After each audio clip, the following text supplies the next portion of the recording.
Shalom, I'm Rabbi Michael Panitz of Temple Israel of Norfolk, Virginia, speaking to you from the pulpit of the synagogue. At this time, I'm going to speak to you about a subject that I might jocularly title Kosher Bull and Non-Kosher, because we're reading about the golden bull calf story in the Hebrew Bible, Exodus chapter 32. Our fascination with bulls has very deep roots.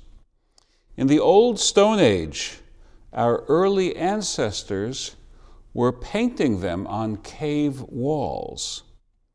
By the Bronze Age, a variety of religions had created mythologies involving bulls as bearers of divine powers.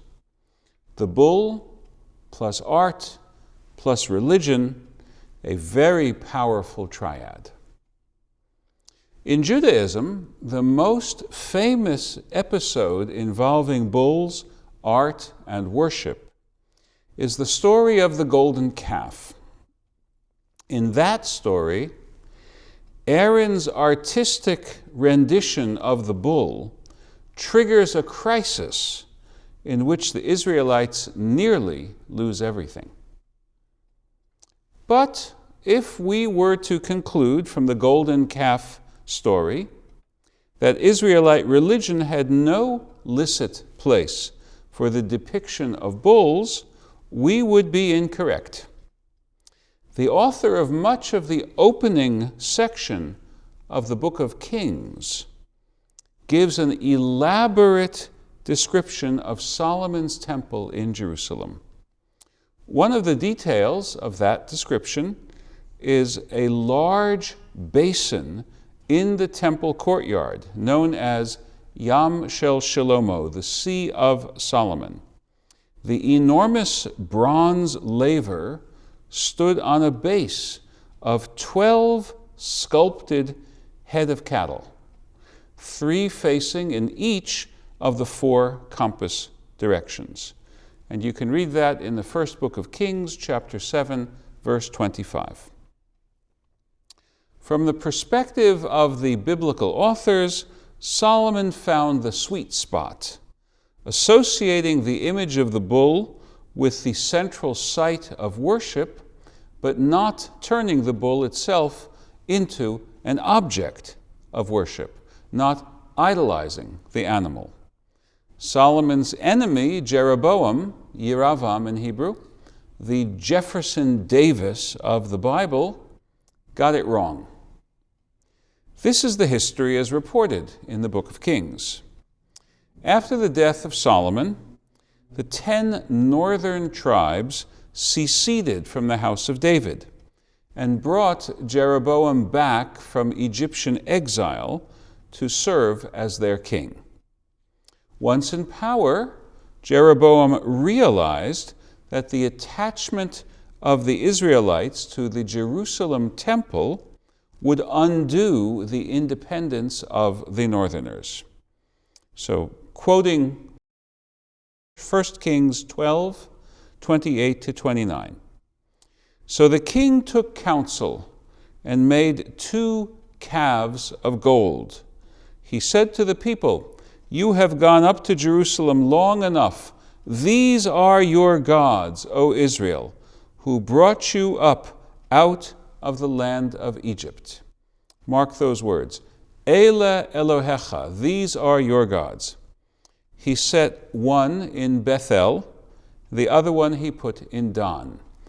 Geographically, Dan is the northern extremity of the northern kingdom of Israel, and Bethel is near the southern extremity.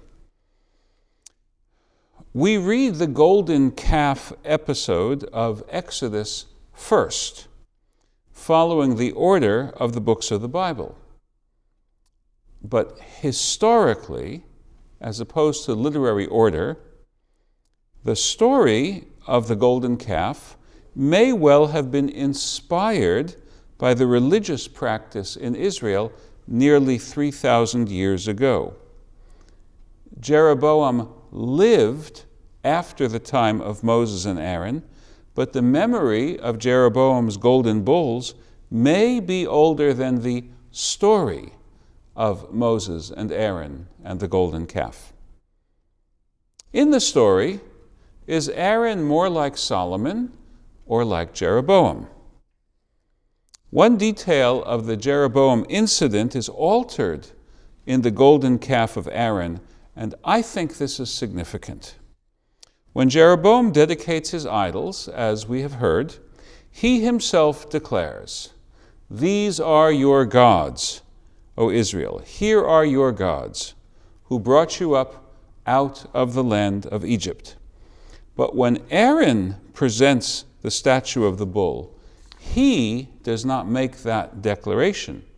Rather, as the Bible tells us, Exodus chapter 32, verse 4, they, meaning the people, they said, "These are your gods, O Israel, who brought you up from the land of Egypt." Aaron, for his part, tries to redirect their attention to the God who spoke at Sinai. And Aaron says, "Tomorrow is a festival to the Lord, Ladonai," trying to bring back the language of the Ten Commandments. "I am the Lord who brought you out of the land of Egypt." I would like to think that Aaron was hoping to have the statue be interpreted as the base of God's throne, rather than as an illegal depiction of God. But such sophisticated niceties were lost on the people. After Jeroboam, the northern tribes continued to venerate their iconic bulls. This drew the scorn of the faithful prophets of the God of Israel, among them Hosea. In one of his oracles, Hosea castigates the bull veneration practiced by his countrymen. And I'm quoting now Hosea chapter 8, verses 5 and 6. "Your calf is rejected, O Samaria. My anger burns against them. How long will they be incapable of innocence? For it is from Israel, an artisan made it. It is not God. The calf of Samaria shall be broken to pieces." In a later passage, the prophet ridicules their pious gesture of kissing the idol. And this is Hosea chapter 13, verse 2. "And now they keep on sinning and make a cast image for themselves, idols of silver made according to their understanding, all of them the work of artisans. To them they say, 'O sacrificers of man, kissers of calves.'" The prophets opposed the fabrication of idols, but they did not oppose employing the metaphorical strength of the bull in thinking about God. The prophet Bilam uses that very metaphor in describing the Exodus. And now I'm quoting the book of Numbers, chapter 23, verse 22. "El, who brings them out of Egypt, is like the horns of a wild bull for them." Talking about bull is kosher. Worshipping it is not. The takeaway for us is this: God is the ultimate. When we respond to God, we use the repertoire of concepts and images available to us. But those concepts and images are part of our finite reality, whereas God is infinite. We need to be constantly on guard not to confuse the products of our finite imaginations with God. That's not an issue confined to any one era, Stone Age or Bronze Age or Iron Age. That's the human condition. Everyone has an ultimate source of value. Let God be yours.